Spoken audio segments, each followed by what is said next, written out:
adalah pemeriksaan status gizi. Apakah seseorang itu menderita underweight, obesitas, overweight gitu. Jadi diperiksa melalui pemeriksaan berat badan dan tinggi badan. Yang kedua, pemeriksaan gula darah. Jadi apakah ada tanda-tanda bahwa dia akan menderita diabetes mellitus atau saat ini sudah menderita diabetes mellitus tapi dia nggak nyadar. Kemudian pemeriksaan tensi. Nah, orang sering kali mengabaikan tensi. Alah nggak apa-apa lah, cuma 130.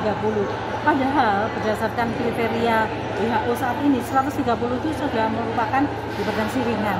Jadi kalau dibiarkan lama-lama akan menjadi penyakit ginjal. Kenapa di Indonesia ini banyak orang sakit gagal ginjal? Masih muda-muda sudah sakit gagal ginjal. Karena salah satu faktor penyebabnya adalah hipertensi yang diabaikan selama bertahun-tahun. Sehingga masa muda gini ya, kita gini, ternyata tensinya udah 130. Kalau muda sudah hipertensi, maka tambah 25 tahun lagi, itu sudah bisa menjadi gagal ginjal. Nah, pemeriksaan selanjutnya adalah pemeriksaan gigi. Nah, ini kan sering orang biasa lah, gigi lubang ya biasa gitu. Tapi jangan diabaikan karena gigi berlubang bisa menyebabkan tetanus. Dan semua kesehatan tubuh kita itu bisa tergantung dari gigi kita. Misalnya gigi tidur itu juga bisa bikin sakit kepala. Nah, ini di sana diperiksa apakah ada sisa akar, gigi berlubang dan lain sebagainya, penyakit-penyakit infeksi di mulut. Kemudian ada pemeriksaan mata. Jadi kita periksa visusnya. Jadi kalau dia membutuhkan kacamata barangkali jadi bisa dideteksi supaya segera dikoreksi supaya matanya tidak semakin lama semakin lelah dan semakin nanti bertambah plus minusnya itu dengan cepat kalau tidak dikoreksi. Nah, kemudian ada pemeriksaan kesehatan jiwa. Jadi kami mendeteksi dengan pertanyaan-pertanyaan yang profesional ya, sehingga kita dapat menggali apakah seseorang itu ada kemungkinan depresi yang menjurus ke arah bunuh diri yang akhir-akhir ini marak di masyarakat. Kemudian apakah ada kecemasan dan segala macam kesehatan mental itu digali di bagian screening kesehatan jiwa. Kemudian ada screening terhadap kanker leher rahim. Jadi dari pertanyaan-pertanyaan, tanya jawab, pola hidup, gejala-gejala yang dialami, kita bisa mendeteksi bahwa ada kemungkinan dia ada kecenderungan gitu ya akan menderita kanker leher rahim. Nah, kemudian ada juga pemeriksaan paru. Kita mendeteksi apakah seseorang itu ada faktor-faktor risiko menderita penyakit TBC atau penyakit paru obstruktif menahun.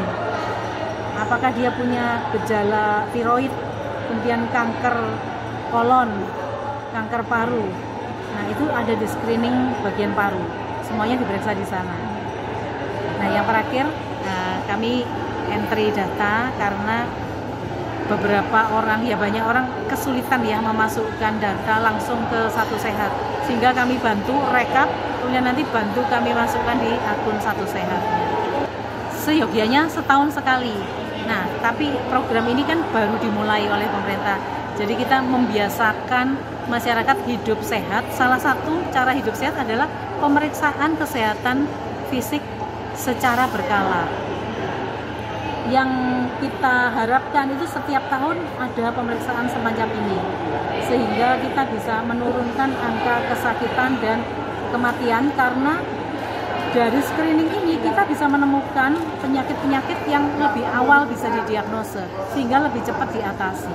Atau orang sudah sakit tapi nggak sadar, sehingga dia bisa tahu bahwa aku ternyata sakit, jadi harus diubah pola hidupnya, harus diobati, ditreatment secara benar. Untuk pemeriksaan kami menurunkan 27 tenaga kesehatan. Biasanya dari puskesmas itu mereka cuman bisa 10, kadang-kadang cuma 7, kadang-kadang cuma 4 karena keterbatasan SDM. Ketika mereka keluar dari puskesmas, teman-teman mereka harus mengerjakan pelayanan yang ada di puskesmas juga. Jadi mereka berbagi tugas. Nah, hari ini mereka hanya menurunkan 6 orang karena kami juga kan Fakultas Kedokteran itu punya banyak tenaga kesehatan, sehingga kami bisa meringankan beban mereka. Pemeriksaan yang lebih lanjut, misalnya pengambilan sampel darah, pemeriksaan kolesterol, asam urat, trigliserid dan sebagainya, sesuai dengan penyakit-penyakit yang dicurigai.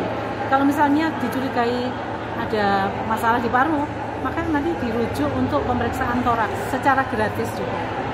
Jadi kegiatan ini sebetulnya kerjasama dengan pemerintah dan puskesmas, dan pelaksananya itu adalah gabungan dari pemerintah, puskesmas, dan juga Sivitas Akademika UC, terutama Fakultas Kedokteran, baik dokternya, baik dosennya, dan para mahasiswa.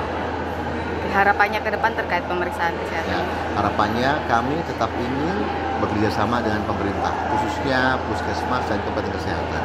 Kenapa? Karena kami yakin dengan sivitas kampus yang sehat, otomatis masyarakat sekitar akan sehat juga. Kalau selama ini pelaksanaan pemeriksaan kesehatan di UC sendiri ada sistemnya atau gimana?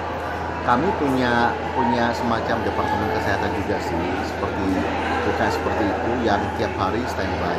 Kami juga punya beberapa sarjana Ciputra Hospital di dekat sana juga ada. Download Tribun X sekarang, menghadirkan lokal menjadi Indonesia.